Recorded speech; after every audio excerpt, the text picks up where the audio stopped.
बहुत पहले की बात है। भारत में एक राजा थे। उसका एक मुख्यमंत्री था। वह बहुत ईमानदार आदमी थे। राजा जो कुछ भी खरीदना या बेचना चाहता था, उसका उचित मूल्य निर्धारित करना उसका काम था। कुछ अवसरों पर राजा को उसकी उचित कीमत लगाना पसंद नहीं आया। राजा को जितना बड़ा मुनाफा चाहिए था, उतना नहीं मिलता था, क्योंकि मंत्री, राजा और विक्रेता दोनों की हितों को ध्यान में रखकर सौदा मुकर्रर करता था। लेकिन राजा को लगता था कि उसे अधिक मुनाफा होना चाहिए। राजा इतना अधिक भुगतान नहीं करना चाहता था, इसलिए उन्होंने एक दिन अपने मंत्री को बदलने का फैसला किया। एक दिन उसने एक अच्छे दिखने वाले युवक, जो दूसरे जगह पर नौकरी करता था, उसके बारे में सुना कि वह एक अच्छा और अपने मालिक के मुनाफे को पहले ध्यान में रखकर सौदा करने वाला इंसान थे। उसने सोचा, यह आदमी मेरे व्यापार के लिए सही रहेगा। इसलिए उसने अपने पूर्व ईमानदार मंत्री को हटाकर इस आदमी को नया मुख्यमंत्री नियुक्त किया। उस नई वाली मंत्री ने सोचा, मुझे बहुत कम कीमतों पर खरीदकर और बहुत अधिक कीमतों पर बेचकर राजा को खुश करना चाहिए। इसलिए उसने विक्रेता को बहुत कम कीमतों पर अपना सामान बेचने पर मजबूर करना शुरू कर दिया, बिना इस बात की परवाह किए कि किसी भी चीज का क्या मूल्य है। इससे लालची राजा को बहुत धन प्राप्त हुआ और वह बहुत प्रसन्न हुआ। राजा के अन्य सहयोगियों और आम लोगों नए मंत्री से बहुत दुखी हो गए।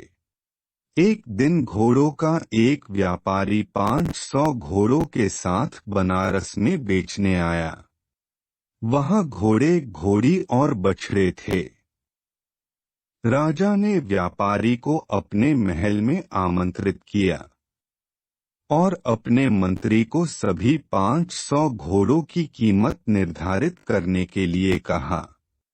केवल राजा को खुश करने के बारे में सोचते हुए उसने कहा, आजकल घोड़े बहुत सस्ता मिलता है। उसने कहा, घोड़ों का सारा झुंड व्यापारी बहुत परेशान था, चावल के लेकिन वह फिलहाल कुछ नहीं कर सकता। राजा ने आदेश दिया, उसने पूर्व मंत्री के सौदागर को एक जोड़ी चावल दिया जाए और ईमानदार होने के लिए शाही अस्तबल में ले जाया जाए। वह उसके पास गया और उसे बताया कि क्या हुआ था।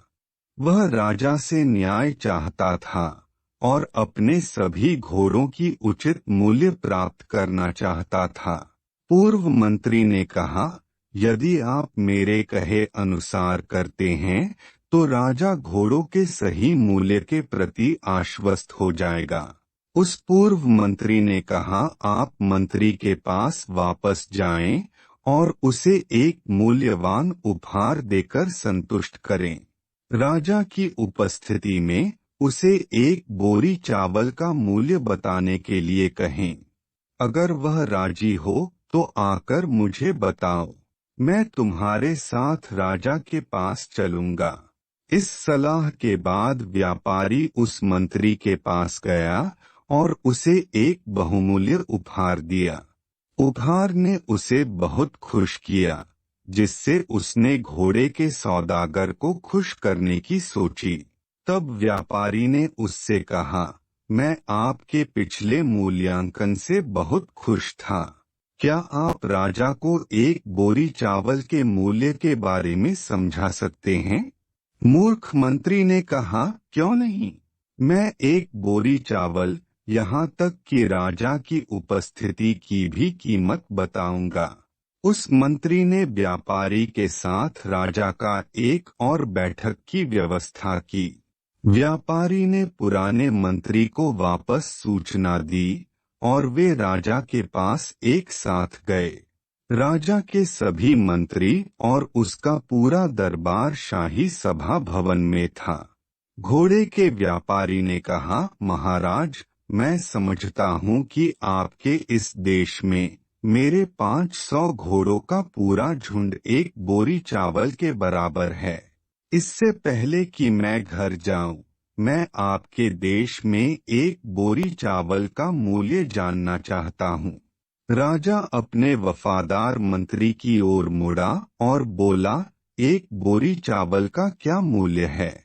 मूर्ख मंत्री ने राजा को खुश करने के लिए पहले एक बोरी चावल पर घोड़ों के झुंड की कीमत लगाई थी। अब घोड़े के सौदागर से घूस लेकर वह उसे भी खुश करना चाहता था, तो उसने राजा को अपने सबसे गरिमापूर्ण तरीके से उत्तर दिया, चावल तो अनमोल होता है। एक बोरी चावल बनारस शहर के बराबर है, यहाँ तक कि आपके सारे नगर के साथ साथ शहर के सभी उपनगर भी। दूसरे शब्दों में, यह पूरे बनारस राज्य के बराबर है। यह सुनते ही सभा भवन में उपस्थित राजमंत्री तथा पंडितगण अपने हाथों से अपनी अपनी भुजाओं को थपथपाते हुए हंसी से गर्जना करने लगे।